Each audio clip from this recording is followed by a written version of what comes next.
a lot of people think we spend lots of money on wellness, but I actually spend $0. And within 3 months, my chronic fatigue had pretty much disappeared. What are 3 foods or 3 ingredients that you will not have? It's interesting with the protein conversation at the moment. People are introducing protein powder because they think they need to. It's going back to basic rather than getting caught up in these billion-dollar trends that we get sold.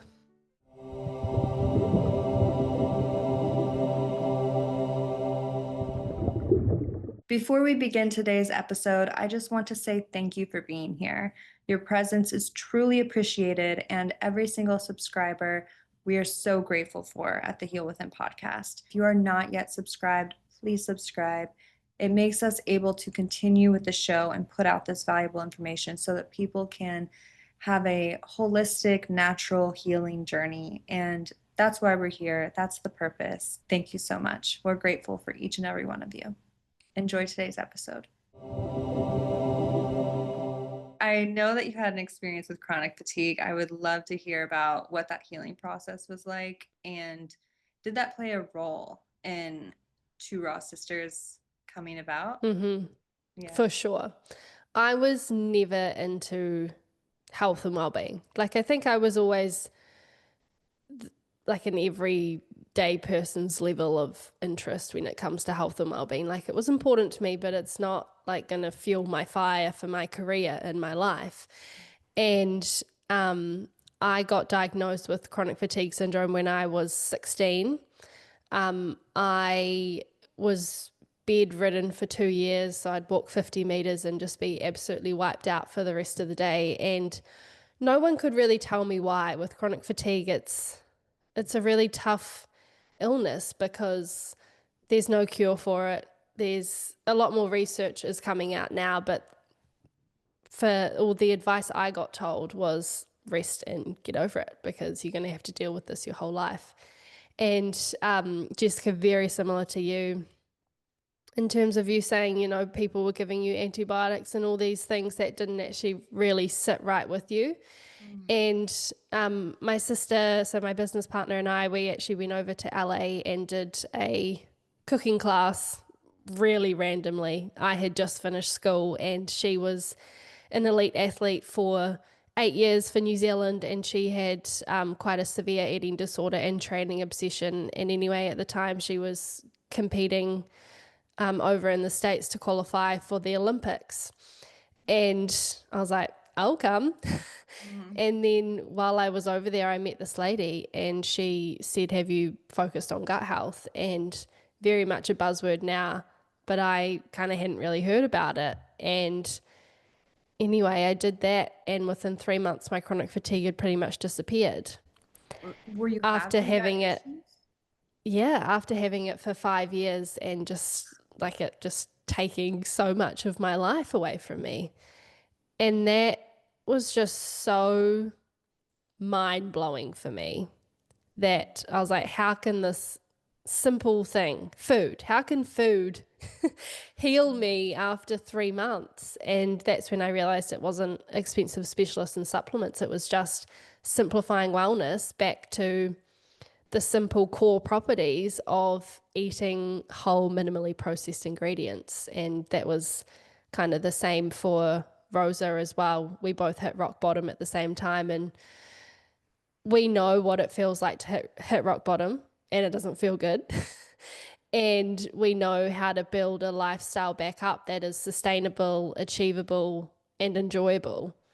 And that is what we try and do at Two Raw Sisters, is educate people on how they can simplify wellness in an intelligently lazy way, because wellness shouldn't feel like a second job. It should feel like something that you actually enjoy doing for yourself. Mm-hmm. Yeah. And I think it takes time to get there. It should does. feel, yeah.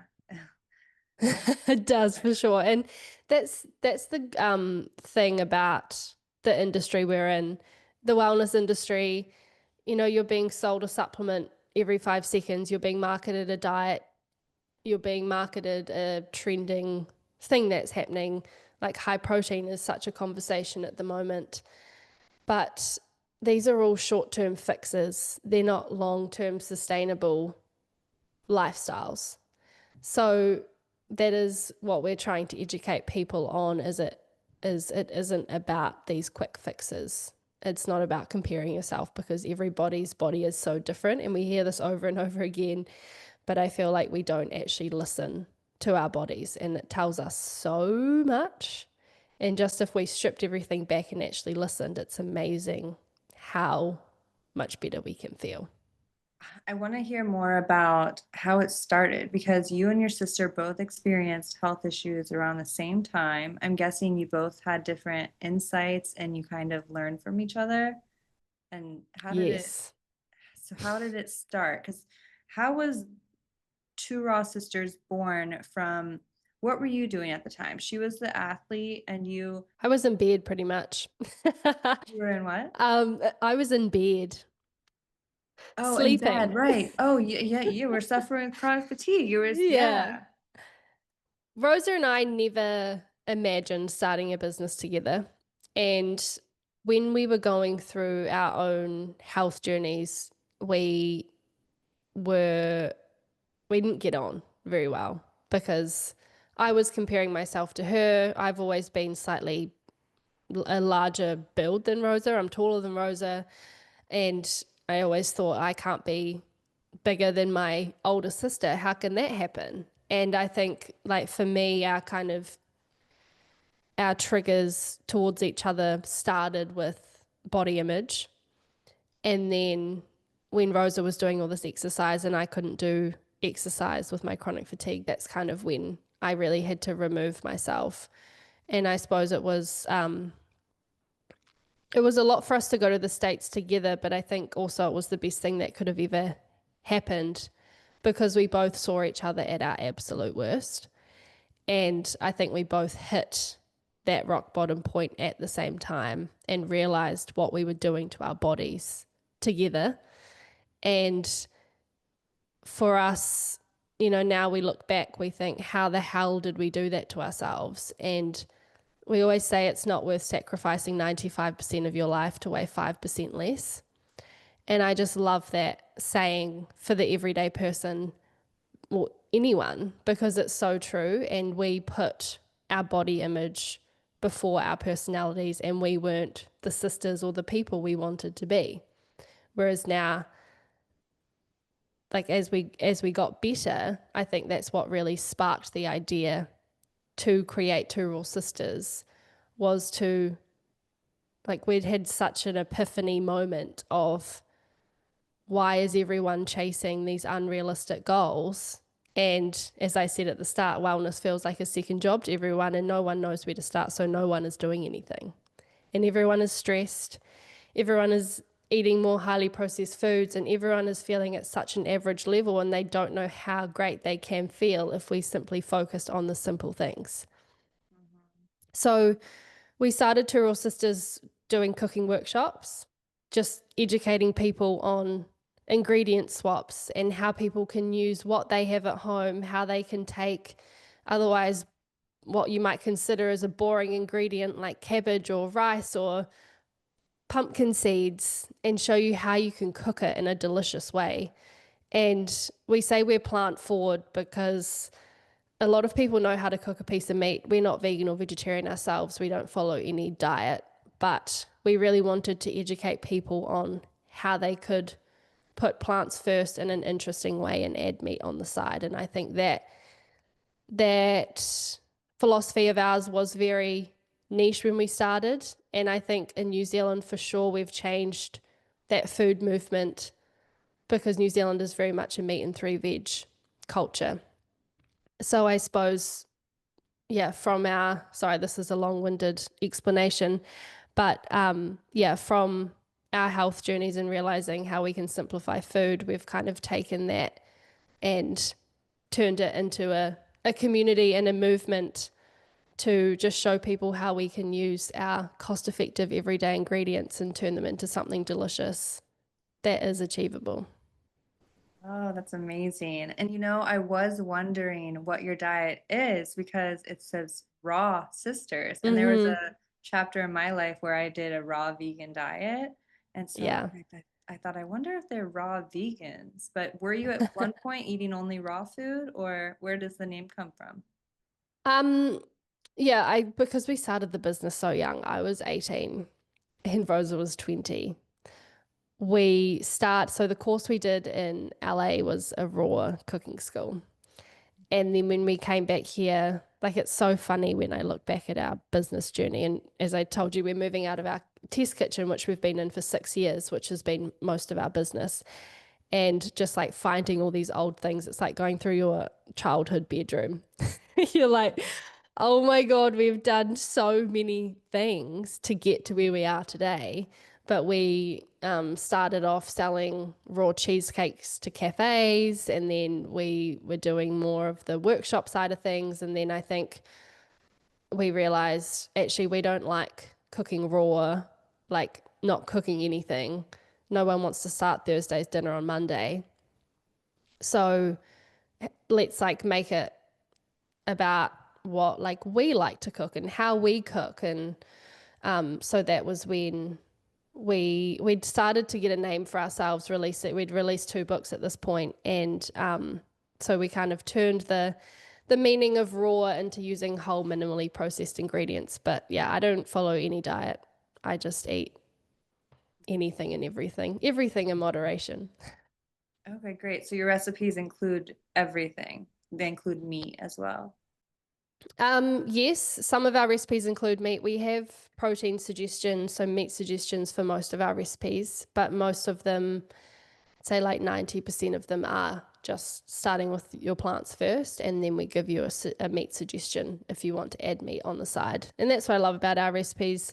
All eaters are welcome to eat it. You know, how many of us freak out when we've got a vegan or a dairy-free or a gluten-free person coming over for dinner, and then we stress and we make all these different dishes, and then we're just putting, so much stress on ourselves. Whereas if we just make a delicious salad that everyone can eat, swap ingredients in and out dependent on what dietary requirements you have. If someone's vegetarian, they can have the salad on its own because it's a complete meal. Or if you eat meat, you can add it on the side as well. So it's just a much more inclusive way of eating and Oh, less that's so stressful for the entertainer. great. Oh, I'm sure this is amazing for people around the holidays. Like we have Thanksgiving coming up. Yeah. Yeah. Yeah, for sure. For sure. Yeah, you guys should go check out our app. Got lots of recipes on there for Thanksgiving. You started when you were 18. Do you mind sharing how old you are now? I'm 26. 26. Mm-hmm. Oh, so young. Yeah, I'm just a little baby. So young, and yet you two are just getting started. Yeah, we are. I know. I feel like we only really know what we've the past like 3 years. We've only been like, okay, this is what we're doing, just because we've tried so many things. Yeah. And that's the way it goes. And then you figure out, what you like to do and what works, and yeah. Yeah, for sure. I would love to hear more about your everyday wellness rituals. So what are things that you do on a daily basis? Mm-hmm. I love this question. A lot of a lot of people think we spend lots of money on wellness, but I actually spend $0. It was funny. I'm trying to buy a house at the moment, and you have to write down like what your expenses are. And she was like, "No, surely you don't spend anything." I was like, "I actually don't. Like, go through my finances. I don't spend anything on wellness because I try and always get it through food first. And then obviously if I go to a health professional and I need to take something, I will. But for the for my general life, I don't. So when I wake up, I always move my body. That's really important to me. I feel really great after movement, whether that be Pilates, walking. I like to say I run sometimes, but I kind of don't. I've just also realized that running is not for me. Like it hurts my knees. Mm. And I think it's important for people to realize that, because how often have we done runs or HIIT classes and we hate them, but everyone's doing them, so we think we should do them. So again, listening to your body. So I listen to my body when I wake up in the morning. I always do 10 minutes of meditation, so something along the lines of manifesting or visualization, that has been such a game changer for me. Over the past like 3 months, I've really made the effort to do it, and it's only 10 minutes in the morning, but it really shifts how I go through my day. I just use the free app. It's called Insight Timer, but I definitely recommend you guys check that out. And then I get to work. I always have a coffee first thing when I get to work. Oat flat white is what I go for. And then I will have my breakfast. So on a Sunday, I always prep my breakfast for the week. So this is what we call being intelligently lazy. So I will always make 5 times a recipe. So rather than making breakfast every morning, or sometimes if I'm rushing out the door and how many of us skip breakfast because we're rushing kids out the door or we don't have time. So by making a big batch on a Sunday, it just means I don't have to think about it again. And that decision fatigue around food, like prepping my breakfast and lunch, really, really helps me. So I have breakfast. Normally I have baked oats. I'm kind of into baked oats at the moment. We've got so many amazing recipes on our app. I just type in whatever fruit I have in the fruit bowl in our app search bar, and then all the recipes with that will come up, which is really helpful. So I don't have to think about it. Lots of Wow. inspiration And just comes up. sorry, you can keep that in your fridge all week? Yeah. Yeah. Okay. 5 days it'll last. Or you can freeze half, or like make enough for Monday to Wednesday if you don't like having the same thing for breakfast every morning. But I don't mind having the same thing for breakfast. Or Yeah. what I'll do is I'll make 2 flavors of baked oats. I'll freeze half of each for the following week, and then I'll alternate the flavors throughout the week, if that makes sense. Great idea. Yeah. Yeah. Being intelligently lazy, everyone. And on my breakfast, I will always put a teaspoon of manuka honey. So I use quite a high UMF manuka honey. So manuka is such a great superfood, immune boosting, antibacterial, anti-inflammatory. A lot of us in winter, we take vitamin C or we take a multivitamin, whereas I'm so all for just trying to get it through food, and manuka is one of the best ingredients to do that. So I always add a teaspoon onto my breakfast. If not, I'll just eat a teaspoon in the morning. And then I'm pretty much at work most of the day. That's in terms of like get ready routine, wellness routine, I don't like wear makeup or anything. I just wash my face with water and straighten my hair and get out the door. And then when it comes to nighttime, that's kind of my time for me and my partner. So I really like to kind of step away from work and be present with him. And that's also like a wellness thing that we can quite often overlook, being present. And, when you are fully present in your interactions with people, you do feel a lot more fulfilled from that. So, yeah, I try and be really present. We always make a nice dinner. Quite often we'll open a bottle of wine at the start of the week and have a glass of wine when we get home, which is really nice. And then I always, have you heard of a Shakti mat? Say it again. Shakti? It's like a little acupuncture mat that we have here in New Oh, Zealand. Matt, I think I've heard of it. Yeah, and so I Okay. go on that every night before bed. I read my book for like Okay. 20 minutes, half an hour. I have a peppermint tea in bed and go on my Shakti mat. And yeah, I don't have any skincare routine or anything like that. I just wash my face with water and get into bed. Steroids, antibiotics, birth control, Accutane, sound familiar? Those were my options too. And none of them actually healed my skin. You try everything, cleansers, supplements, even changing your diet, but nothing seems to last. The breakouts come back and it starts to feel hopeless. I get it because I've been there. The truth is, most of what's offered to us only masks the symptoms. It doesn't address what's really happening underneath. If we want lasting results, we have to stop feeding the pathogens that are behind acne, eczema, and other skin issues. That's why I created my free no foods guide for clear skin. It shows you exactly which foods are unknowingly keeping your skin stuck. It's the first step to actually seeing results that last. Imagine waking up and loving what you see in the mirror again, feeling confident in your skin in photos everywhere. Start there.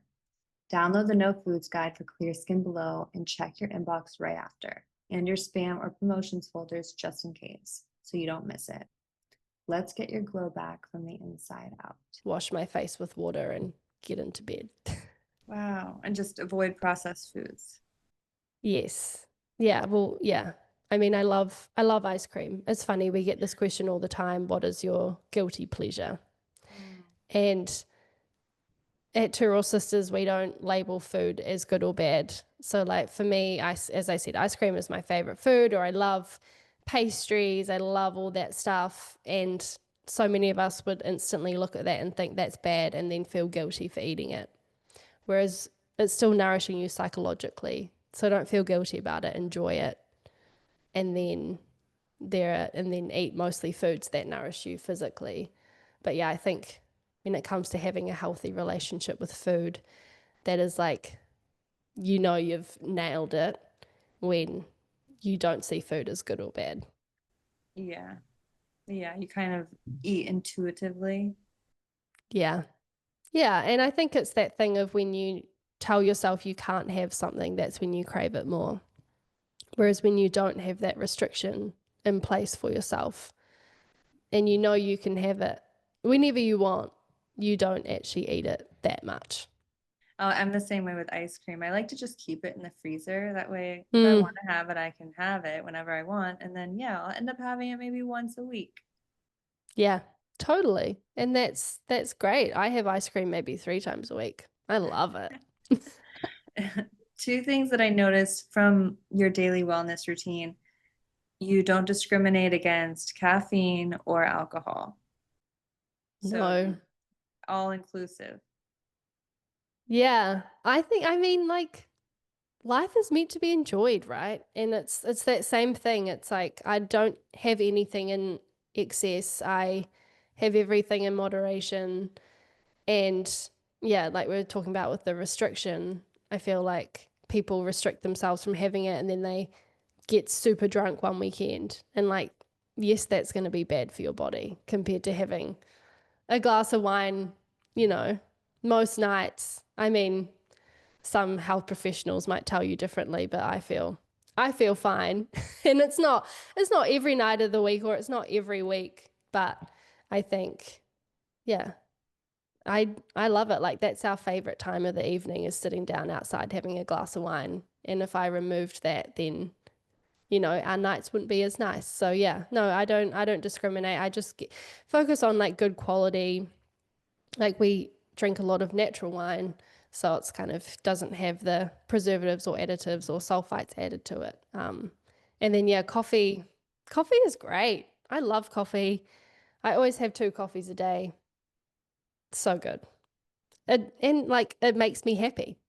You just hear different things, and you do about anything, any type of food or drink. But with coffee, it's just there's some people that say to have it, and there's some people that say Mm-hmm. not, and it just yeah, depends where you look. And there's so much noise about everything. And as I was saying at the very start, if you just actually turned that volume down with that noise and actually just like listen to your body and what makes you really happy, what makes you feel good. If coffee makes you feel great, have it. If coffee makes you feel really bad, then it's probably not the right thing for you. But yeah, I think there's so much information out there that we just forget to listen to ourselves. What are three foods or three ingredients that you will not have? Ooh, like ones I don't like. Yeah, like maybe if you are looking at something that comes in a package and you see that on the ingredient label, then there's no way you're going to buy it, or you would tell other people to avoid it. Um, okay, I've just been in Vietnam and they have this herb called fish mint. Fish mint. And it is so disgusting. Sounds like it. Everyone, if you go to Vietnam, don't eat fish mint. It's so bad. It tastes like rotten fish. It's so bad. It's like a herb. So fish mint, that's a recent food trauma of mine. Um, I'm not like a huge fan of mushrooms. I don't really like mushrooms. Um, oh, that's such a hard question. I don't know. I mean, I like love lollies and stuff too. Like So like I lollipops? yeah, or like chewy lollies or something. You know, again, I have those like when we're going on road trips, we quite often buy a bag of lollies or sweets and I enjoy that. And again, I don't see it as a bad food. I just enjoy it while I'm having it and then I won't have it for like another 4 months. But I would just encourage people to really look at the back of a packet. Like, oh, actually, another one I wouldn't eat, I wouldn't buy is like a protein bar. Anything Because specific in the protein bar? I just feel like they've got so much shit in them. And people can just make something at home that is so much more nutrient dense. And it's interesting with the protein conversation at the moment. People are introducing protein powder because they think they need to get enough protein and whatnot. And if you've been told to do that, that's absolutely fine. But for the average everyday person, or if you are wanting to take protein powder, I just really encourage you to look on the back of the packet because a lot of the time there's so many additives, preservatives, fillers, artificial sweeteners that can actually cause a lot of IBS like symptoms, like bloating, abdominal pain. Whereas if Okay. you got it from a whole food source, you probably wouldn't notice that. Mm. So, okay, then maybe one of your three that you would avoid would be artificial sweeteners. Yeah, I find I mean, I don't have like a huge thing against them. I just find for me personally, they make me really bloated. Going back to when you had the chronic fatigue and you had to, basically make diet changes, what were the things that they wanted you to strip away that actually helped the healing take place? hmm I, so I'm always very, um, because in my business and work and whatever, I don't promote any sort of diet, but I think for this, I see it as a medical treatment. And I don't want someone to think that, oh, I'm reducing my calories doing that. I'm going to lose weight. I'm going to do this diet too. It's not for everyone. I just want to put a little disclaimer out there. Um, it is a form of medical treatment. So for my chronic fatigue, I had a pretty severe candida overgrowth in my stomach or in my gut. And what I did was I was told to cut all forms of carbs and sugars for 3 months. So I cut all forms of carbs and sugars because that's what the candida feeds off. So essentially, by cutting them out, you're starving the candida overgrowth, which then detoxes through your whole body. So the first like 2 to 3 weeks, you feel like the worst human being in the whole entire world. Like it's so bad. You just feel so shit. Um, and then once the fungal overgrowth has died off and detoxed through your body, that's when you just feel like a different person. So that is pretty much what I did.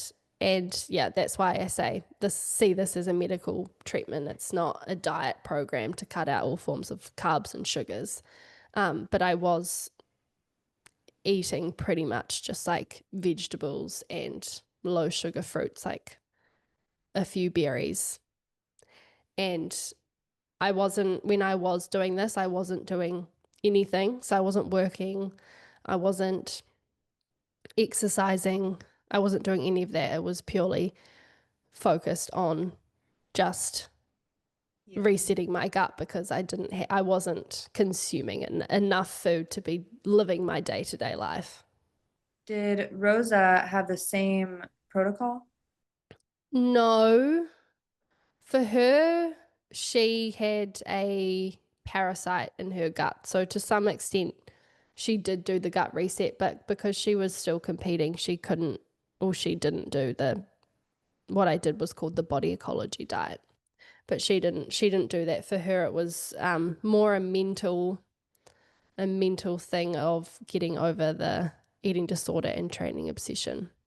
So she did a degree in human nutrition and really educated herself around the importance of food and fueling your body properly. And that was kind of how she overcame that.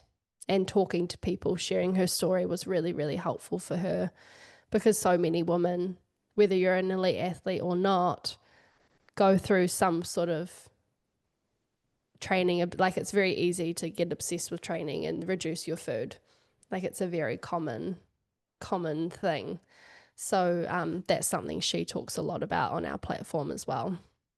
For the protein, you don't believe people need more protein, right? I mean, I'm not a dietitian. This is just from the research I have done. And I was talking to a dietitian on our podcast about this the other day, and she said over her 10 years of being a dietitian, each macronutrient has had its limelight. So there was low carb, there was low fat, now it's high protein, and no macronutrient is more important than the other. They all need to be consumed together. And if anything, fiber is really important, but fiber is not that sexy. So people don't think about fiber. Like protein, we associate protein with toned bodies, and it's sexy. It like just sounds, when you look at a high protein and what you picture it, you're like, oh, that's what I want. Whereas fiber, you're like a solid poo. Like, that's not that nice. Um, so I just think, yeah, we shouldn't be fixated on protein and only consuming protein, because if we're looking at a balanced meal and a balanced plate and what our body actually needs, it is carbs, it's fats, it's protein, it's fiber. So again, stripping back the trends and actually just going back to basic, rather than getting caught up in these billion-dollar trends that we get sold. What are people not eating enough of? Fruits and vegetables.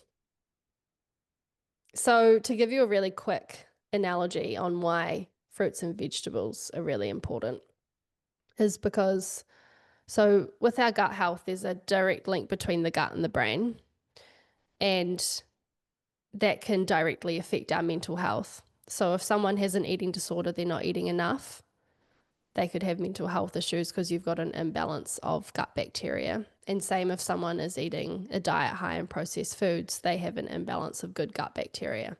So we want more of the good gut bacteria, which is what we call probiotics. And the probiotics feed off prebiotics, which are fruits and vegetables. So the more fruits and vegetables we're eating, the more food our good gut bacteria has to feed off, which then means naturally there's going to be more of them. So when we're looking at wellness as a whole, I think the gut is very much underestimated, but it is very confusing. So if we break it down into that simple term, okay, if I eat more fruits and vegetables or more fiber, then my good gut bacteria is going to increase, which is then going to increase a lot of other things like my skin, hair, nails, my mood, my motivation, my energy, all these things. But so many of us are like taking probiotics or tablets. We're looking for the quick fix when it could just be as simple as food. I'm wondering, with your recipes and with your app, are you able to kind of isolate things? Like if someone's looking for a specific, can they? Yeah, for sure. For sure. So we really encourage you to use our recipes as guidelines. So we've created a search function where you can type in what you have.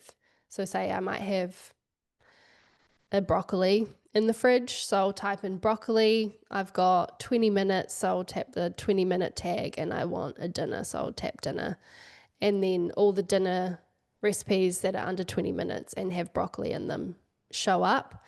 But what's really cool is that we have a simple swaps and additions section with each recipe as well. So we'll give you swap suggestions on if you don't have broccoli, you could use sweet potato or you could use carrots. So if you are typing in broccoli, then all the simple swaps and additions in other recipes for broccoli will show up as well. So really encouraging you to not follow a recipe, I suppose, and use what's in season and what you have, because that's ultimately going to save you money and save you time and stress. Oh, that's so great. Can you plug in things like dairy-free or gluten-free or egg-free? Yep, all the dietaries, you can chuck them in. Oh, We that's also amazing. have a big emphasis on women's health on our app as well. So we've got tags for each phase of your cycle. So you can tap the tags and you know that all the recipes coming up support your body and hormones during that particular phase. We've also got a pregnancy tag, a postpartum tag, a menopause tag, and if you've got children, a toddler friendly tag as well. I Yeah. love it. So anyone and everyone is welcome, because we believe that healthy eating or simplifying wellness should be achievable for everyone. And we hope that we meet you where you are at, and we educate you and inspire you to start small. If you don't know where to start, just start with one thing and nail that, and then you can add from there, rather than feeling like you've got to do everything and you just can't fit it into your day. What have we not talked about yet that you feel is important to share? I mean, we have talked a lot about simplifying wellness, but I think just not comparing yourself to other people. Like, I've been really trying to make an effort to do that over the past year. And I think it's just made such a difference in terms of what I do for my wellness, but also how I how I maintain that, because we are faced with triggers left, right, and center where we go on this sustainable wellness journey that's a long-term lifestyle, and then we're triggered with something on social media where it's saying, this follow this diet and lose 10 kgs in 8 weeks, and you think, oh well, I could do that, like my friend's doing that, I should do it too. So I think not comparing myself has been the best thing for me this year, because I don't listen to all of that. I don't listen to all the trending diet noise.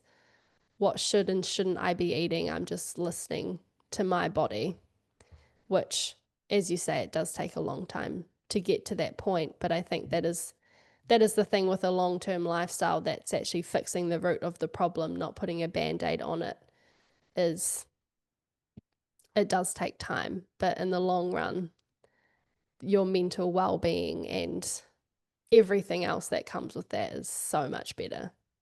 That's such an important reminder, especially because we're constantly looking at other people and their Mm-hmm. lives through social Mm-hmm. media. And yeah, it's important to remember that we are not all the same. We have different things happening in our bodies. We're on different healing paths or just Mm-hmm. health journeys in general. And what works for some people won't work for others. And Totally.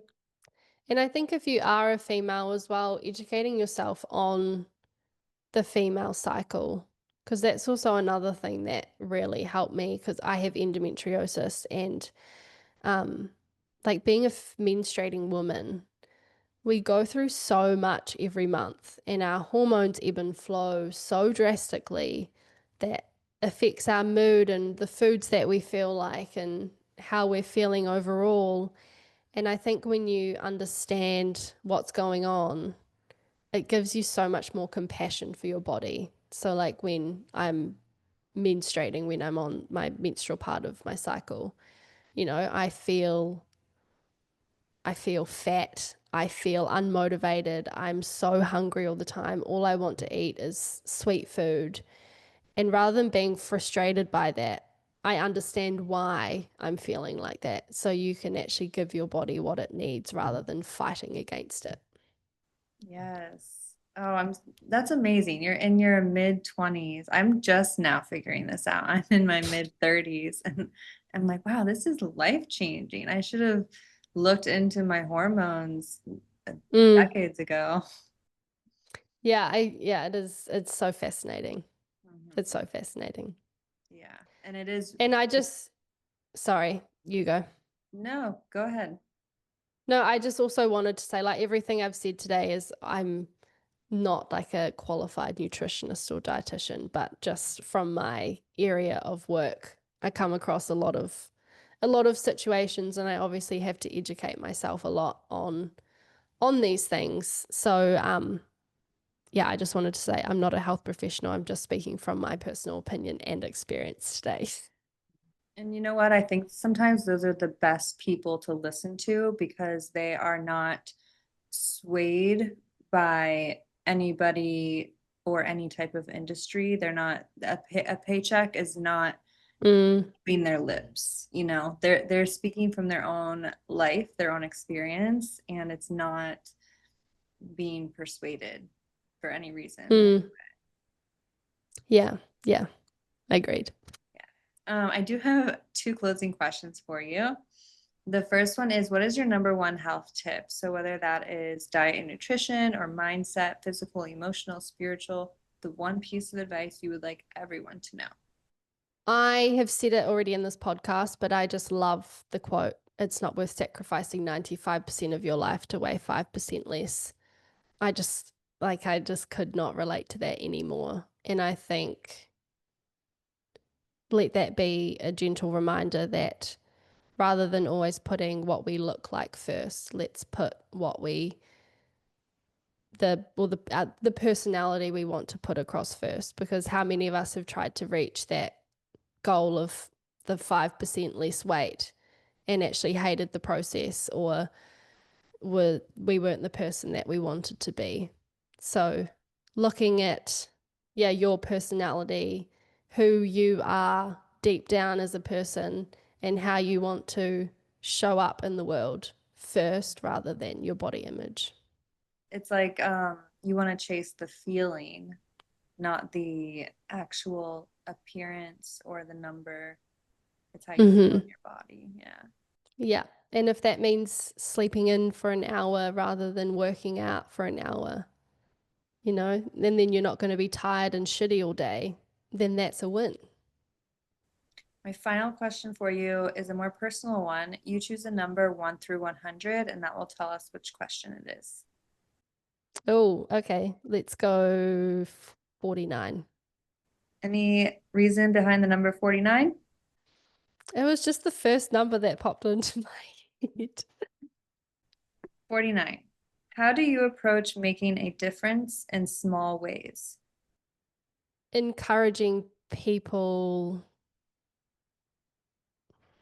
How do I make a difference in small ways? That's so funny because that's kind of what I do every day. I think it's showing people the simple ways that they can feel better, which are quite often very small changes, but they make a big difference in someone's life. And it could be making their breakfast on a Sunday, or simply just having breakfast in their day and realizing how much more energy they have. That's made a big difference in their day. So just the little overall, the Two Raw Sisters brand has so much education inside of it, but if you're if we're talking to people who don't know where to start, it's just giving them that one little seed of simplifying wellness in an intelligently lazy way that could make such a huge difference in their life. Yeah, well said. And that is funny because that's been your message is, and you said basically start small, start with one thing, and it really does add up. So Mm-hmm. Yeah, it does. Don't underestimate the simple wellness things, because, yeah, they are quite often the things that make the most difference.